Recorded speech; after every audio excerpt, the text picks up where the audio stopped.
बढ़िया।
स्टार्ट करो बेटा।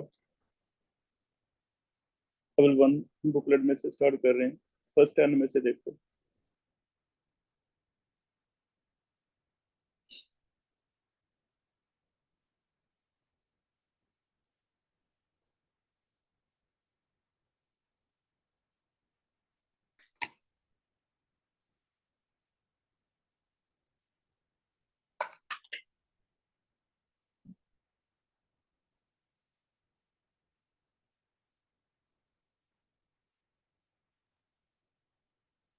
फर्स्ट एंड 10th कर रहा हूँ।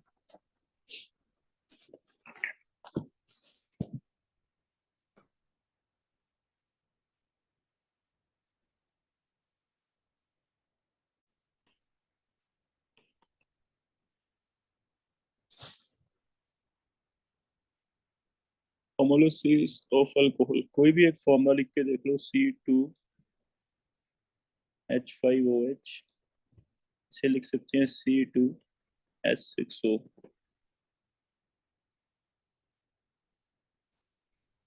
इसका आंसर ए बनेगा I think.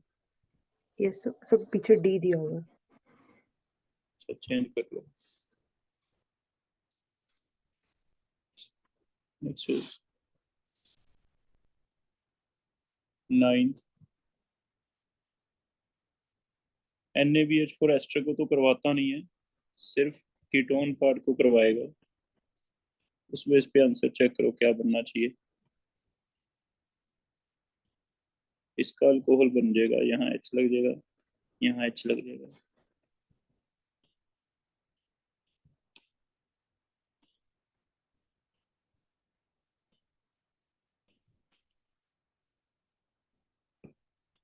Tenth most soluble में टर्शी आना चाहिए, क्योंकि जितना ब्रांच छोटा हो जाएगा, स्फेरिक हो गया, उतना सॉल्युबिलिटी बढ़ जाएगी।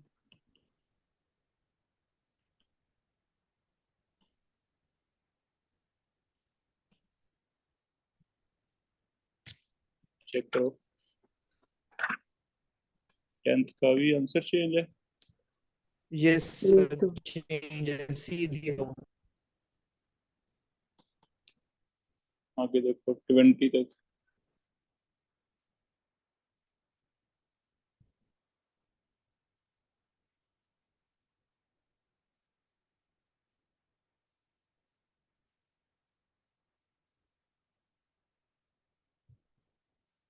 ट्वेंटी तक चेक करो। 14, 19,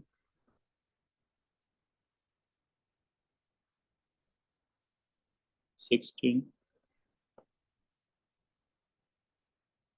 17,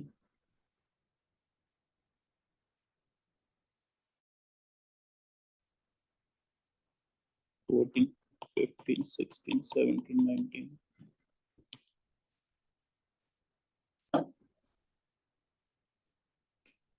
14।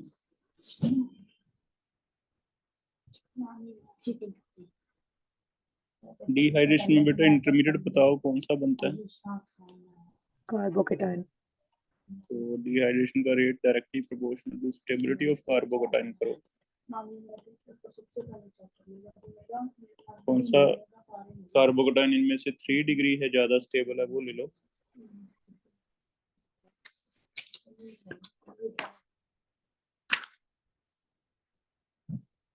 बी आ जाएगा ना, चेक यस करो 3 डिग्री।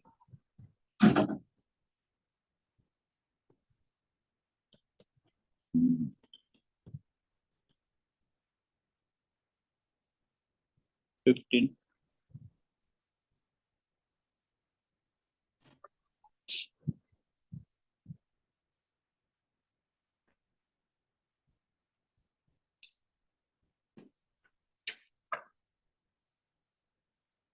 फिफ्टीन का रीअरेंजमेंट करके नहीं बन रहा बी। Yes sir.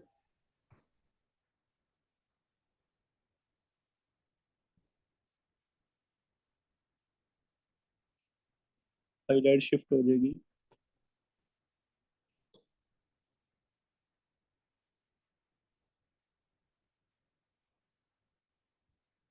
नेक्स्ट देखो 16।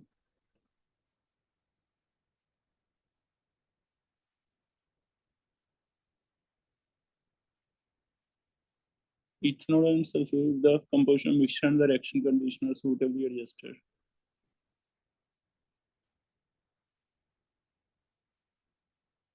वैसे एल्डिहाइड तो नहीं बनता था, दो बन सकते हैं, ईथर या इथीन। या तो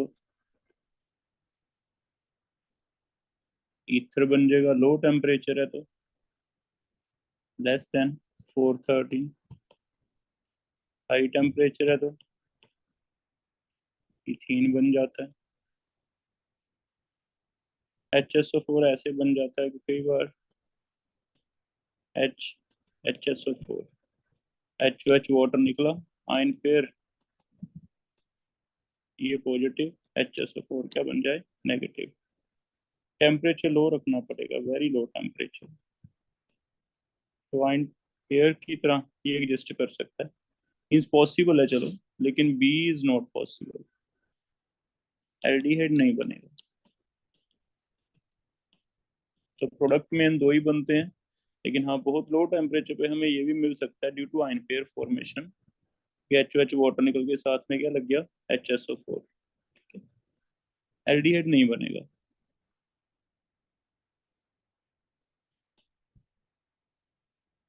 फास्टेस्ट HCl के साथ लुकास रेजेंट है, कार्बोकेटाइन की स्टेबिलिटी देखो किसकी ज्यादा है,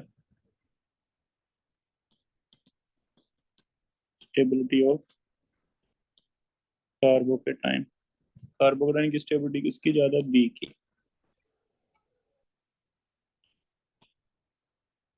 बेंजाइल भी है, 2 डिग्री भी है ना। एसिटिक एसिड में से रेट ऑफ स्टेरिफिकेशन, अल्कोहल में बताओ निक्लोफिलिसिटी का ऑर्डर स्टेरिक हिंड्रेंस के बेस पे किया था शायद हमने। तो सबसे छोटा ये वाला है, फिर इसमें हमने अलग से एक निक्लोफिलिसिटी का टॉपिक किया था स्टेरिक हिंड्रेंस के बेस पे। निक्लोफिलिसिटी दो लिखवाए थे आपको, एक अल्कोहल्स में एक अमाइंस में, 1 डिग्री 2 डिग्री 3 डिग्री। ये निक्लोफिलिसिटी में स्टेरिक हिंड्रेंस का रोल रहता है, जो बेसिसिटी से अलग था, तो फिर ए का ज्यादा होगा। अगर एसिड हो तब भी मेन स्टेरिक हिंड्रेंस है, CH3COH, H का ज्यादा होगा, स्टेरिफिकेशन स्टेरिक हिंड्रेंस की वजह से कम हो जाता है। तो कॉपी पे चेक करना, दोनों लिखे हुए हैं हमने। 19 में से लुकास रेजन तो HCl वाला है, HCl and anhydrous zinc chloride, इनका मिक्सचर लुकास रेजन कहा जाता है। अगर जिंक क्लोराइड हाइड्रस ले लें तो क्या होता है? क्या बेटा? अगर जिंक क्लोराइड हाइड्रस ले लें वो तो करेगा ही नहीं काम। हाइड्रेटेड जिंक क्लोराइड को जरूरत नहीं है लीस एसिड की। Zinc chloride act as Lewis acid. जैसे वो नहीं था बेंजीन के केस में AlCl3 क्या चाहिए होता है, हाइड्रस या अनहाइड्रस? अनहाइड्रस। सेम केस है। Zinc chloride is acting as Lewis acid. नहीं तो इससे काम क्या लोगे? और क्या रोल था इसका? H पॉजिटिव कम हो जाते हैं तो जिंक क्लोराइड O पे अटैक करता है, लोन पेयर पे। It act as Lewis acid. 23 4 5 कर रहा हूँ।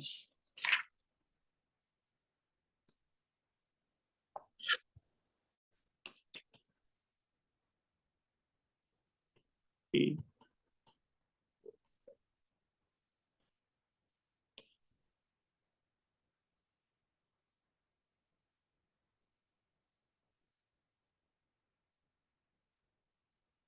अल्कोहल की, अच्छा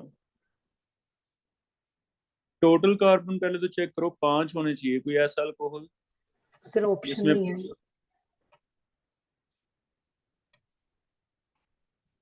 कोई भी नहीं आंसर इनमें से? यस इसका आंसर चेंज करके लिखो बेटा, ये हो सकता है। ये एक तरफ बना है एसिटिक एसिड, ये वाला।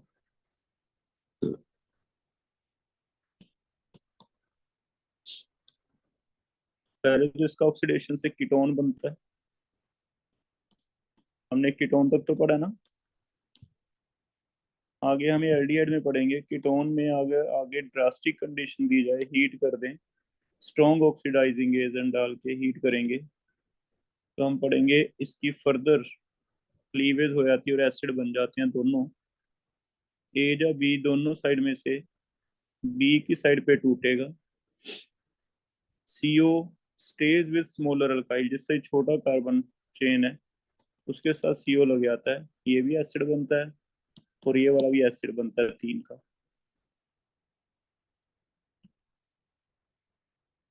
ये वाला स्मॉलर के साथ स्टे करता है, इसे एक रूल पढ़ेंगे हम, इसे कहते हैं पॉप ऑफ रूल। ये एल्डिहाइड कीटोन में पढ़ेंगे। Pop of rule is CO stays with smaller alkyl। ठीक है, तो लेकिन हीट करने से ये अगर तोड़ते हैं तब बनता है एसिड।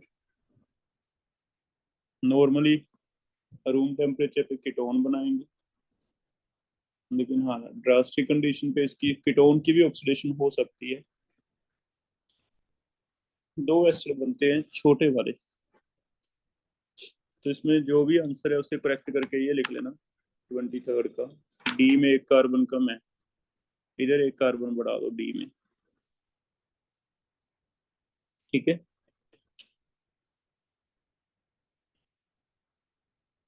आगे देखो। हम पढ़ेंगे अभी एल्डिहाइड स्टार्ट हो ही गया क्लास में। 24 एंड 25। 24 विक्टरमेयर कौन सा नहीं देता था? 3 degree A option. 2 degree. 1 degree देता है red, 2 degree blue, blue 3 degree कोई कलर नहीं आता, कलरलेस। एडमिन नहीं देता, ऐसे लिख दिया उसने। ठीक है, 25 ब्रोमीन वाटर को डीकलराइज नहीं करता।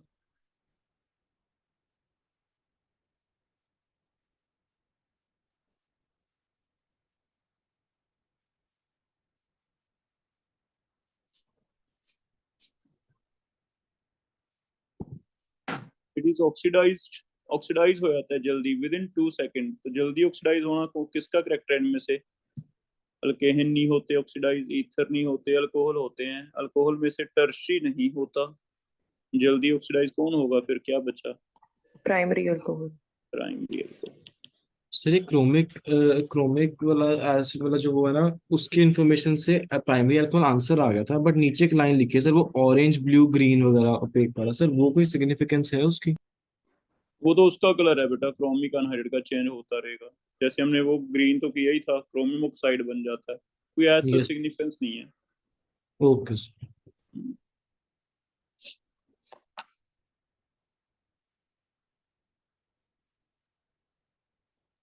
30 तक चेक करना, कोई और है?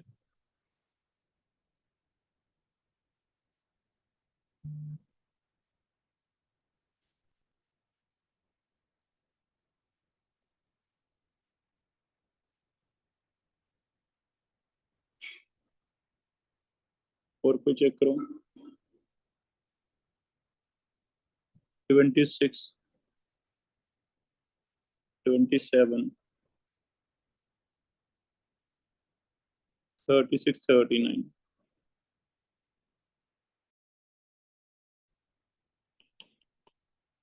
26 है, पहले ऑक्सीडेशन हुई है, फिर आयोडोफॉर्म टेस्ट आता है। तो पहले ऑक्सीडेशन होके आयोडोफॉर्म टेस्ट किया है। आयोडोफॉर्म टेस्ट के लिए हमें पता है ये ग्रुप चाहिए, फिर ये वाला अल्कोहल होगा। चेक करना, इसकी अगर ऑक्सीडेशन करवा दें ये बन जाएगा। और ये क्या देता है? Iodoform.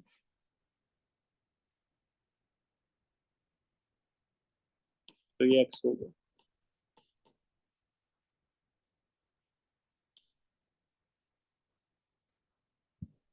PCC, same carbon oxidation करनी है, पीसीसी।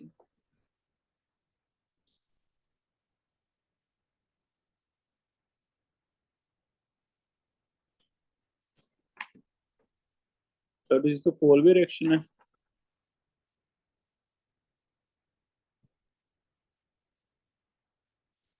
सर इससे हमें ये इसमें कैसे पता चला सर कि carbonic acid stronger than phenol है, मतलब ये अच्छा, रिएक्शन भी इसमें कैसे? इसमें स्ट्रॉन्गर बेसिस वाला रिएक्शन हो गया, देख।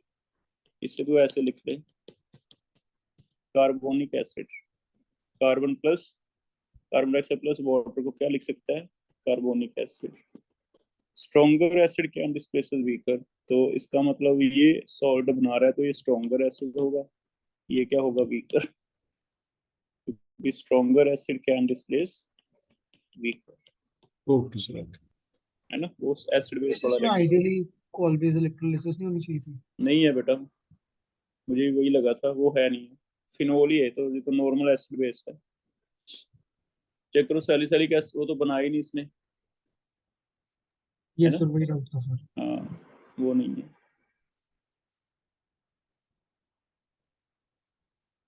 आगे 37,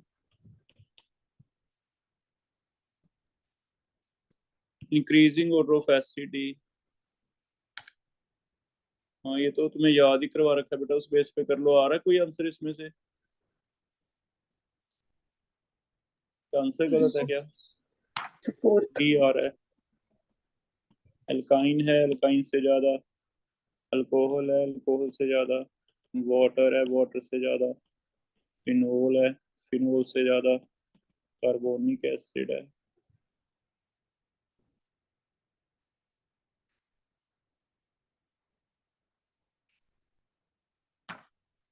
आगे देख लो 50 तक।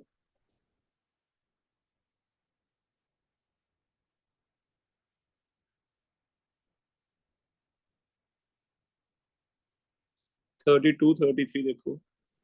ये आइसोप्रोपाइल बेंजीन वाला एरियल ऑक्सीडेशन करवा के फिर एसिड डालना, हाँ सुबह भी पढ़ा है क्लास में। चेक करना, ये क्यूमीन प्रोसेस तो नहीं है कहीं 32 में? Yes sir. Yes sir. है ना? देखो बेटा, क्यूमीन प्रोसेस लिख लो, फिनोल बनेगा। ठीक है, 30th रह गया पीछे। ऑक्सीजन अगर पास करते हैं ग्रिग्ना रेंज से, तो ROMgBr बन के ROH बन जाएगा, अल्कोहल। बनाया कहीं इसने? सी 33 ग्रिग्ना रिदम को बचा के रखते हैं बेटा ऑक्सीजन से, पानी से और ऑक्सीजन से, क्योंकि ऑक्सीजन की प्रेजेंस में भी ये बन जाता है। और इसमें आगे पानी आ जाएगा, तो क्या बन जाता है? ROH, stronger acid special weaker. तो दैट इज वाई ग्रिग्ना रिदम एयर से भी बचा के रखते हैं हम, ईथर में डाल के रखते हैं।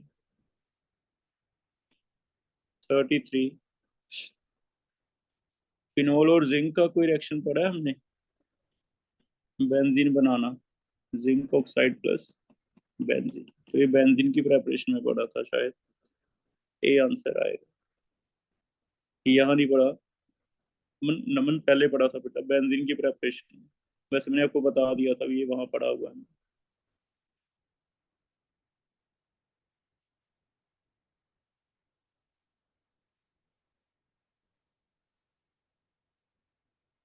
थर्टी नाइन, 39,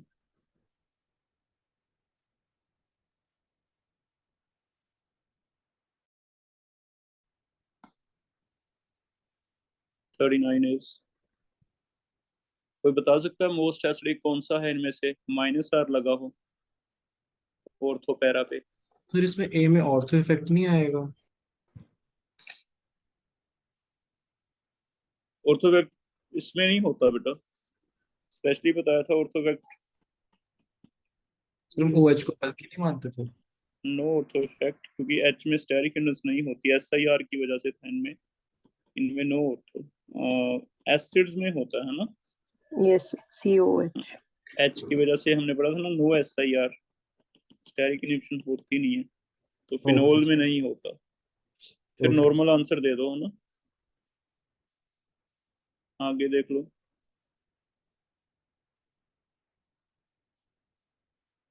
41,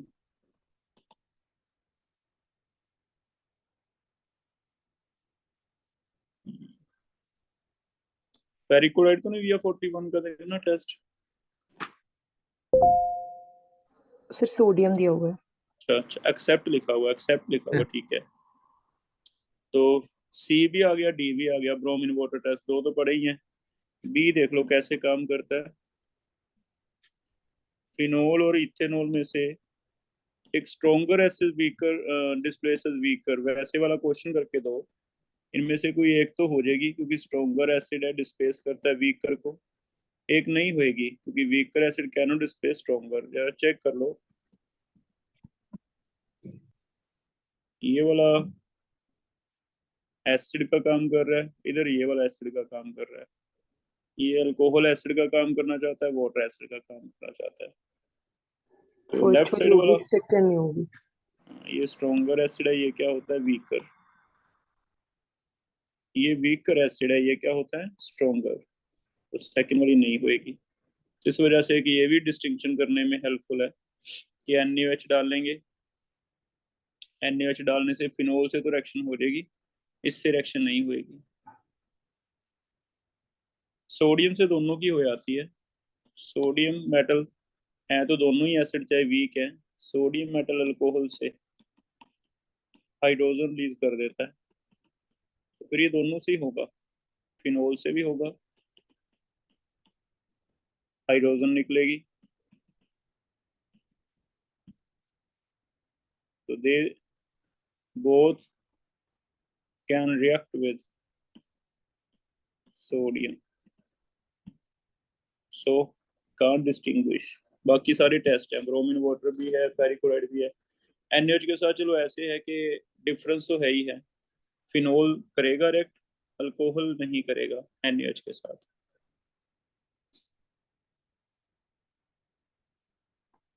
45, 45 से पहले देख लो कोई है तो, जाइलिन, नाइट्रिक एसिड,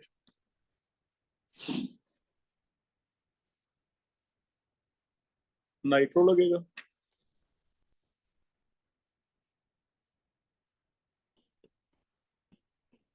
लिख लो, ये रिएक्शन पढ़ा नहीं हमने, ऑक्सीडेशन की है इसने, ये बन जाता है एसिड, और इसे जब हीट करेंगे तो क्या निकल जाएगा इसमें से, वाटर, पथैलिक एसिड बन गया, पथैलिक एनहाइड्राइड, और फिनाइल, पथैलिक एनहाइड्राइड का फिनोल से कोई रिएक्शन पढ़ा हमने,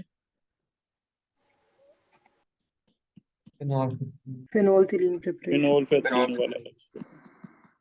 ये नहीं पढ़ा बेटा, पहला लिख लो, नाइट्रिक एसिड भी ऑक्सीडाइजिंग एजेंट है, it also act as strong oxidizing agent, KMnO4 की तरह काम करता है। इवन जो पीछे पॉप ऑफ रूल बताया ना, मैं वहां बताऊंगा, ये वहां आएगा नाइट्रिक एसिड, ये वाले में। यहाँ भी हम पढ़ेंगे पॉप ऑफ रूल में भी नाइट्रिक एसिड भी आ सकता है, कंसंट्रेटेड नाइट्रिक एसिड। तो कंसंट्रेटेड नाइट्रिक एसिड अगर अल्काइल बेंजीन है और हीट करे जा रहे हो आप, तो उसे पहले एसिड बना देगा। एसिड का क्या बना देगा? फथैलिक एनहाइड्राइड, फथैलिक एनहाइड्राइड का फिनोल पथरी।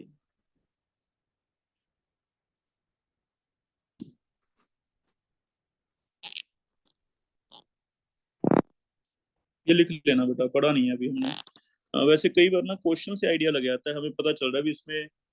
पहले मैं भी तुम्हारी तरह नाइट्रो लगाने वाला था बेंजीन पे, लेकिन मैंने देखा भी बेंजीन पे नाइट्रो लगा के आगे फिनोल डाल रहा है वो। तो फिर कई बार ऐसे सोचेंगे भी आगे तो कोई रिएक्शन बनेगी नहीं अगर हम आगे फिनोल डालेंगे, है ना? तो ऐसे भी सोचना है हमें।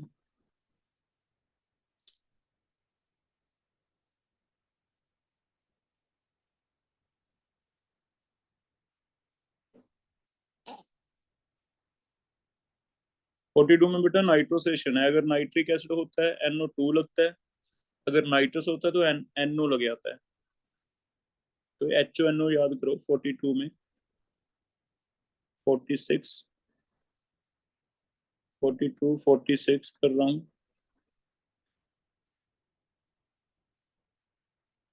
50, 50, 46 एंड 50 कर रहा हूँ।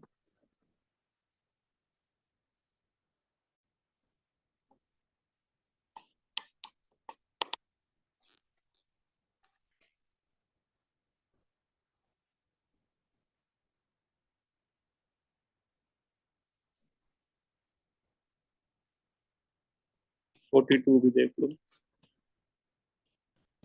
फिनोल में अगर नाइट्रस एसिड डालेंगे, तो हमने एक पहले रिएक्शन पढ़ी थी बेंजीन के केस में, नाइट्रोसेशन याद है? एक NO3 लगाते थे, एक NO2 लग जाता है। तो NO, अगर HNO2 है तो HONO करके यहाँ से टूटेगा, इलेक्ट्रोफाइल ये बनता है, तो NO2 की जगह NO लग जाता है, इसे कहते हैं नाइट्रोसेशन।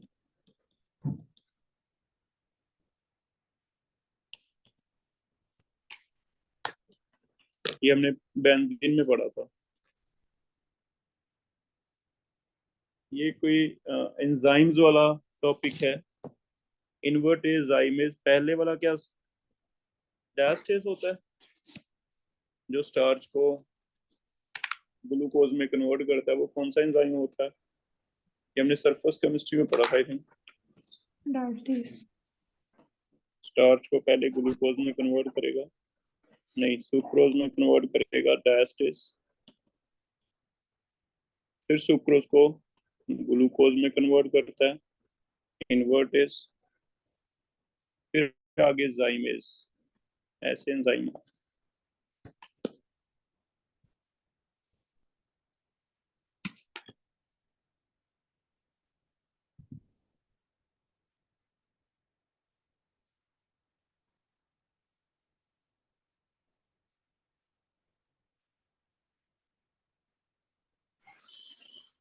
और देखो आगे 50 है एक, और कोई है 50 के बिना? एनिसोल किससे नहीं बनेगा?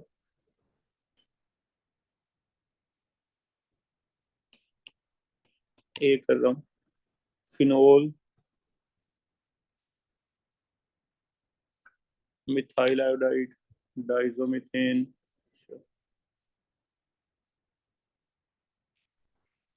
लास्ट करके देखना, वैसे बाकी बिना पढ़े कोई बता सकता है? लास्ट ग्रिगनर की रिएक्शन तो हमने पढ़ी रखी है फिनोल से। सर अल्केन बनेगा लास्ट में। बस फिर हमारा आंसर मिल गया मेरे ख्याल में, क्योंकि मीथेन बनता है और इस पे क्या आता है OMG Br प्लस मीथेन। ठीक है, तो बाकी डाइजोमिथेन विद फिनोल, ये होता है डाइजोमिथेन विद अल्कोहल। इसकी रिएक्शन है, नाइट्रो तो निकल जाता है और CH2 यहाँ O पे एंटर हो जाता है। जैसे बेटा हीट करते हो, ये होता है डाइजोमिथेन। ये टूट जाएगा, CS2 बनेगा। कोई बता सकता है CS2 इलेक्ट्रोफाइल है या न्यूक्लियोफाइल कार्बीन्स? Electrophile. इलेक्ट्रोफाइल। इलेक्ट्रोफाइल है। इलेक्ट्रोफाइल अल्कोहल का लोन पेयर देख के अटैक करते हैं। लोन पेयर ये ले लेते हैं इससे, जैसे ही लोन पेयर लेते हैं CS2 पे नेगेटिव आ जाएगा, इस पे क्या आ जाएगा, पॉजिटिव। वहां भी ऐसी होता फिनोल वाले केस में, बेंजीन पे अटैक करता था, रेमर टाइमन रिएक्शन। आगे फिर क्या होता था, किसी को याद है? H निकल के कहाँ शिफ्ट होगा?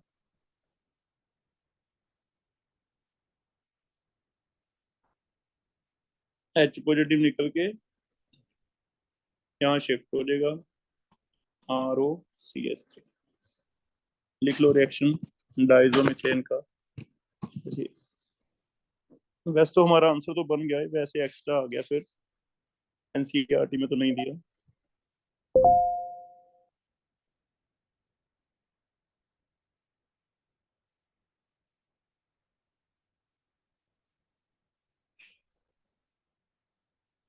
कर लोगे बेटा?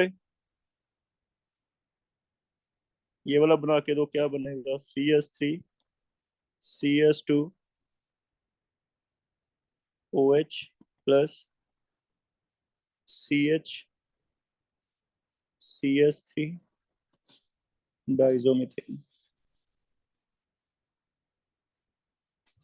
तो यहाँ से टूटेगा, बस ये वाला हिस्सा इधर अटैच हो जाएगा ओपेक साइड पे। CS3CS2O पे पॉजिटिव जुड़ा, क्या CH CS3, इस पे आ गया नेगेटिव। H इधर लग जाता है, डाईथाइल ईथर। ठीक है, तो इसे डाइजो इथेन कह सकते हो आप, diazoethane, diazomethane, diazoethane, diazopropane, ऐसे आ जाएंगे। याद कैसे रखना है, O के साइड जो H है ना, उस साइड पे इधर से R ग्रुप ऐड कर दो बस। तो एक R तो पहले से है, एक R यहाँ से नया आ जाएगा, ROR' ऐसे बन जाएगा। B तो आपको याद होगा कौन सी रिएक्शन है, सोडियम फिनोक्साइड। इसका कोई नेम रिएक्शन बता सकता है? ये अल्काइल हैलाइड और अल्कोहल की सोडियम की प्रेजेंस में रिएक्शन पढ़ी है हमने। ईथर में एक ही रिएक्शन पढ़ी थी जो इस ईथर का प्रेपरेशन कर, Williams. Williamson synthesis. Synthesis. तो विलियमसन से ए में आप ऐसे कर सकते हो, डाई मिथाइल सल्फेट है प्लस फिनोल है, इन प्रेजेंस ऑफ बेस है। तो पहले O नेगेटिव बन जाएगा क्योंकि बेस के साथ एसिडिक हाइड्रोजन निकल के ये फिनोक्साइड बन जाएगा। ये न्यूक्लियोफाइल है, CS3 के ऊपर ऐसे लगा हुआ है, ये CS3 के ऊपर पॉजिटिव है। ये सारा ग्रुप क्या है, लीविंग ग्रुप। अगर लीविंग है तो यहाँ अटैक कर देगा, SN2 हो जाएगी। CS3 के ऊपर क्या लग जाता है, O। इधर वाले पे भी अटैक हो सकता है दोबारा से, तो ये दो बार बन सकता है ना। तो SN2 है। सल्फोनिक एसिड पता ना हमें, एक बढ़िया लीविंग ग्रुप होता है, तो ऐसे ले लिया इसने। तो A में भी इथर बनता है, डाइजोमिथेन में भी इथर बनता है, लेकिन हमारा आंसर बहुत इजी वाला था, D। क्योंकि डी में हमें पता है इथर नहीं बनता, ग्रिग्नर रेजेंट एसिड से अटैक करके क्या बनाता है, मीथेन। तो रिएक्शन एक्स्ट्रा है, आप लिखना चाहो लिख सकते हो, नहीं तो एनसीईआरटी में नहीं।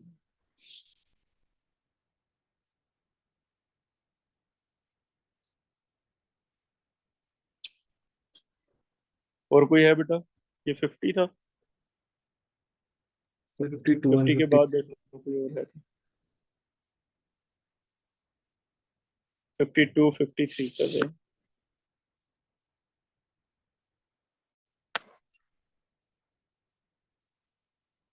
हाँ 52 भी लिखना है आपने कॉपी पे।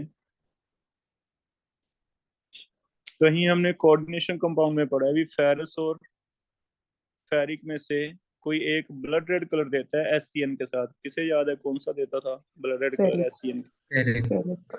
तो ये वही वाला है, ये ब्लड रेड कलर देता है, इसका ये कॉम्प्लेक्स होता था, इसका कलर आता है ब्लड रेड, ये नहीं देता, नो कलर। अब क्या होता, अगर ईथर है तो याद रखो ईथर्स में कई बार पेरोक्साइड बन जाते हैं,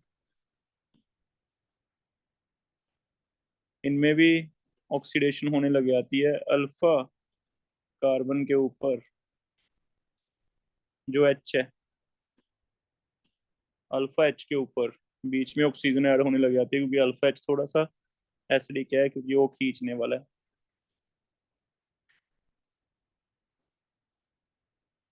इसे लिखो, इसे कहते हैं ईथर पेरोक्साइड।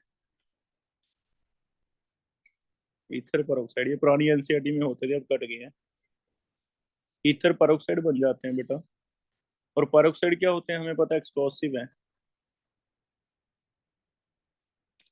तो आपको पता है ईथर जनरली, ज्यादातर ईथर हम सॉल्वेंट यूज करते हैं, किसी भी रिएक्शन में सॉल्वेंट ईथर डाल के हीट करने लग जाते हैं, डिस्टिलेशन करवाते हैं।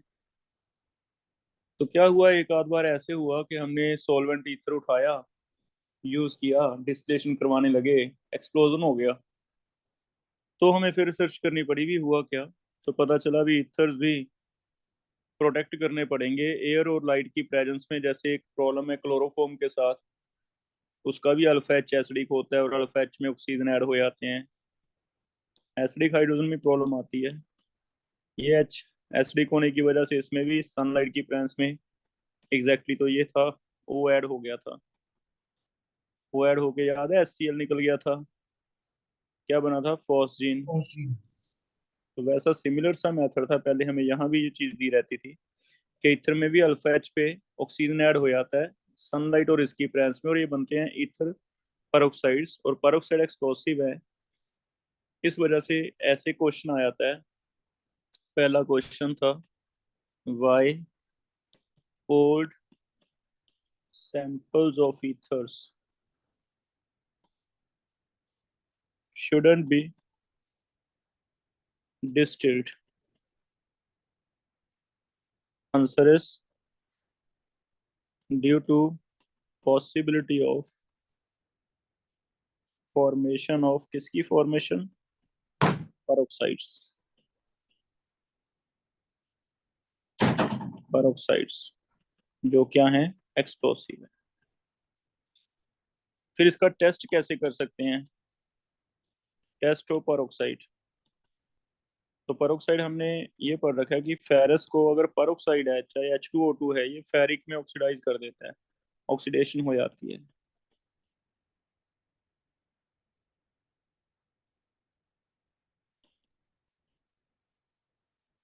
हमें इसका आंसर मिल गया फिर, ये भी तो पेरोक्साइड ही है, चाहे ईथर पेरोक्साइड है। तो पेरोक्साइड लिंकेज हमेशा पेरोक्साइड का जो एक ऑक्सीजन एक्स्ट्रा वाला है वो ऑक्सीडाइज कर देगा। तो हमने क्या किया, हमने ईथर में टेस्ट ट्यूब में डाला पुराना सैंपल जो पड़ा था, इसमें डाला फेरस, फेरस सल्फेट डालते हैं। फेरस सल्फेट डालने के बाद फिर हम डालते हैं थोड़ी देर बाद KSCl। अगर तो रेड कलर आ गया, इसका मतलब तो पेरोक्साइड बने हैं, पेरोक्साइड प्रेजेंट है, इसका मतलब ईथर सूटेबल नहीं है, पहले पेरोक्साइड किसी तरह निकालने पड़ेंगे, कोई और सैंपल यूज करेंगे।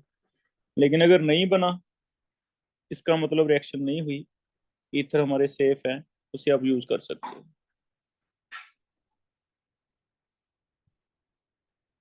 तो ये नोट कर लेना कॉपी पे अगर चाहते हो तो, ये भी पुरानी बुक में था, अभी नहीं है। एक और रिएक्शन मैं लिखवा रहा हूँ, पुरानी बुक में होती थी ईथर की, अल्फा हेलोजिनेशन।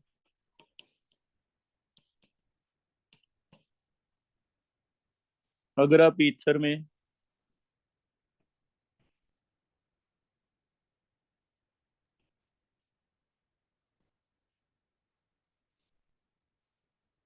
हेलोजन डालते हो, क्लोरीन डार्क में, हीट करते हो। तो अल्फा एच की फिर से जैसे कीटोइनोल टॉटोमरिज्म में अल्फा एच जो है वो एसिडिक होता है, वैसे थोड़ा सा ओ खींचने वाला होता है। चलो कीटोइनोल तो नहीं है, लेकिन अल्फा एच एसिडिक है, उसी की वजह से यहाँ पेरोक्साइड बने हैं, उसी की वजह से यहाँ क्लोरीन लग जाती है। तो एक HCl निकल के यहाँ क्लोरीन लग जाता है। इस रिएक्शन को कहते हैं अल्फा हेलोजिनेशन। ये रिएक्शन हम अल्डिहाइड कीटोन में भी पढ़ेंगे, वहां तो अल्फा हेलोजिनेशन हम पढ़ ही आए। ये वाला हेलोफॉर्म रिएक्शन में आपको याद आ रहा होगा, क्लोरीन करते थे, सनलाइट, CCl3 बनता था। इतने रिएक्शन को क्या कहते हैं? Alpha halogenation. Means alpha H acidic है तो हेलोजन का भी एक रिएक्शन है उसके साथ, यहाँ भी अल्फा एच एसिडिक है, वहाँ हेलोजन लग जाता है। तो डार्क में अल्फा हेलोजिनेशन होता था, एक एक करके लगेगा। पहले एक अगर और डालेगा तो फिर दूसरी साइड से एक लगा दो 2 नंबर पे, फिर एक और डालोगे तो फिर इधर से लगा देना, फिर एक डालोगे तो यहाँ लगा देना। ऐसे अल्फा पे लगते हैं लेकिन बीटा पे नहीं लगते।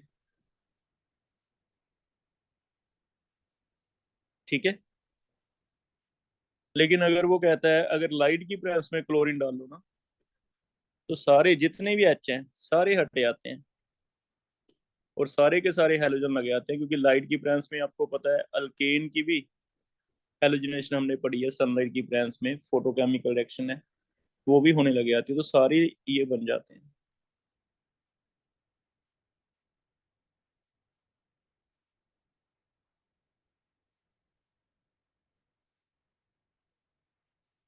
तो एक ये भी रिएक्शन आप नोट कर लेना, पुरानी एनसीईआरटी में थी दोनों रिएक्शनें, अभी है नहीं है, तो मे भी तुम्हें कहीं क्वेश्चन पढ़ते हुए मिल जाए।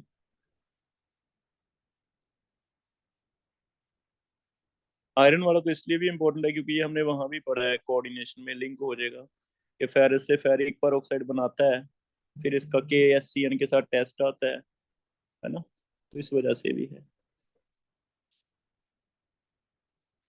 लिख लोगे बेटा? इसे मैं बाद में सेंड कर दूंगा, आप लिख लेना।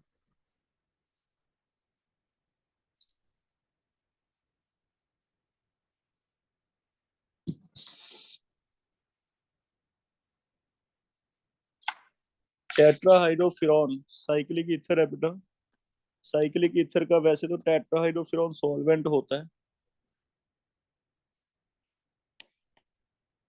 सॉल्वेंट होता है।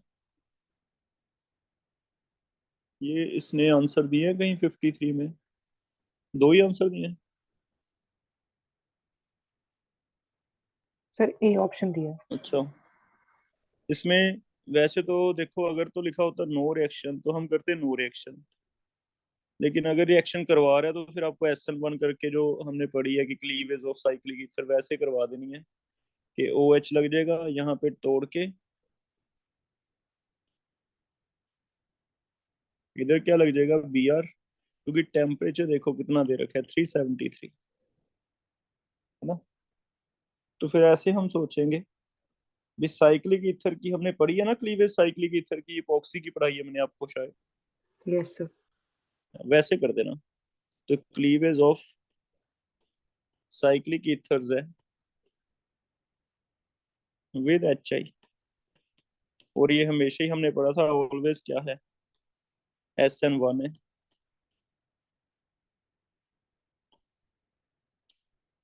उस बेस पे आंसर दे देंगे हम। ठीक है। तो इसका आंसर सी आना चाहिए ना, चेंज हो गया, ए दिया आंसर। अच्छा, इसका आंसर, हाँ आंसर तो फिर C बना। सर एक्सेस है, HBr लेकिन स्पेस में है एक्सेस है, तो एक्सेस में क्या होता था, अल्कोहल में दोबारा फिर OH रिएक्शन रिप्लेस हो होते जाती है, HOH वाटर निकल के Br लग जाएगा। एक्सेस वाला केस है, एक्सेस में दोनों ही क्या आते थे Br। एक्सेस HI से पड़ा है ना, एक्सेस CH3OCH3, पहले HI CH3I और CH3OH SN2, लेकिन एक्सेस का मतलब फिर से HI रिएक्ट कर जाता है। ठीक है, तो एक्सेस वाला रिएक्शन। सर एक्सेस के अंदर भी टेम्परेचर हाई होना जरूरी है या फिर नॉर्मल टेम्परेचर पे भी हो जाएगा? लीविस के लिए बेटा सूटेबल है कि टेम्परेचर ज्यादा रखो। ओके। वो तो एक्सेस का तो सिर्फ इतना ही रिएक्शन है आगे वाला, एक्सेस से और तो कोई क्लीवेज में तो कोई रोल है ही नहीं कि एक्सेस लिखा है नहीं लिखा, यहाँ तक तो आपने करना ही है। एक्सेस तो ये है कि आगे हमें एक रिएक्शन और मिल गया अल्कोहल और हेलोजन एसिड का, लुकास रेजन टेस्ट वाला, है ना। तो वैसा रिएक्शन है, उसमें कोई टेम्परेचर का खास रोल नहीं है। 58 तक। सर एक बस ये 40 सर में ये सर एक पूछना है मैंने कि हमने आई इफेक्ट को ज्यादा प्रायोरिटी देनी कि स्टेरिक हिंड्रेंस को? किसमें बेटा? 40th में। जो भी किया। नहीं सर 40 किसमें कह रहे हैं? नहीं सर 40। इसमें नहीं, 40th क्वेश्चन। 40th कहाँ चला गया तू? 40 तो एसिडिटी वाला है। किसमें स्टेरिक हिंड्रेंस तो कहीं नहीं आ रहा इसमें यार। सर थर्ड और फोर्थ में से कैसे देखेंगे फिर? थर्ड और फोर्थ भूल गया तू फिर से। कौन बताएगा थर्ड और फोर्थ में? सर एक्स्ट्रा फिनोल है ना सर, वो एच H बॉन्ड के की वजह द्वारा से स्टेरिक रिलीज नहीं हो रहा प्रोजेक्ट थर्ड में, मॉलिक्यूल के इंट्रामोलिकुलर रिलीज एच नहीं हुआ था। बॉन्डिंग। इंट्रामोलिकुलर एच बॉन्डिंग वाला इतना इंपॉर्टेंट पॉइंट बताया, इसमें एसिडिटी थोड़ी सी कम हो जाती यस सर ठीक है, याद आ गया। है ना। तो स्टेरिक हिंड्रेंस नहीं है। 39 बताना अक्षित, कैसे किया 39? 39th में भी फिर तो एच बॉन्डिंग ही हो जाएगा, ठीक है। हाँ सेम तो है यार दोनों में, है ना। 40 में भी है, 39 में भी। ए पार्ट में एच बॉन्डिंग, दोनों में यही था। और पूछो भी, किसी को कोई डाउट आ रहा है तो कहीं ऐसे ही पीछे देख के सही कर रहे हो आप। सर एक 51 था उसमें। सर वो ईथर के हमने डाइपोल मोमेंट ज्यादा नहीं की थी अल्काइल हैलाइड से।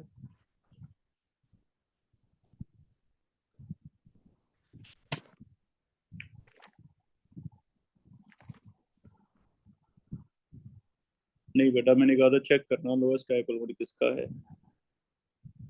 सर इन्होंने तो मतलब सी दिया हुआ है अल्काइल हैलाइड। चेक करना बेटा क्या सॉरी दिया मतलब हुआ है ए दिया उसमें। हुआ है, ए दिया हुआ है, मतलब ए डाइमिथाइल ईथर दिया हुआ है। चेक करना है, क्योंकि डाइपोल मोमेंट वो है ना, वेक्टर क्वांटिटी है। सिर्फ एक बॉन्ड होता फिर तो मैं तुम्हें बता देता।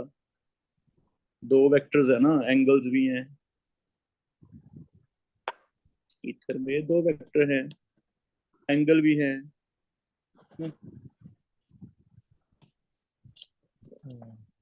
ओके सर, और एक सर तो एक जो दिया 58। हुआ है याद करो। 58 कर देता हूँ।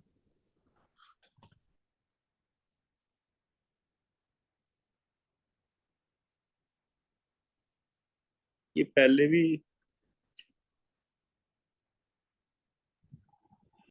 Does not react with sodium से भी रिएक्ट नहीं हो रहा। इट मींस बी और डी निकाल दो, क्योंकि बी और डी दोनों किससे रिएक्ट करते हैं? ये सोडियम सब से। वो सोडियम ये सर निकाल दिया। ब्रोमीन वाटर से नहीं कर रहा, इट मींस एल्कीन भी नहीं है, फिर क्या रह गया? ईथर ईथर अच्छा रह गया। ओके सर, वो मैंने ब्रोमीन वाटर नहीं देखा, मैं सीधा सोडियम देखने लग गया था, दो ऑप्शन बच रहे थे। ठीक ये है। कॉम्प्लेक्स बना देता है बेटा ईथर। इस पे एच पॉजिटिव लगेगा, एच आएगा, इस पे आ जाएगा पॉजिटिव, साथ में HSO4 क्या बन जाता है? नेगेटिव। तो सॉल्युबल है, एसिड सॉल्यूशन। तो वैसे हमने रूल आउट कर दिए। हमें सोडियम के साथ बी और डी पता है हाइड्रोजन देता है, वो निकाल दिए। एल्कीन निकाल दिया क्योंकि ब्रोमीन वाटर वाला टेस्ट है। तो फिर बचा कौन सा? ईथर।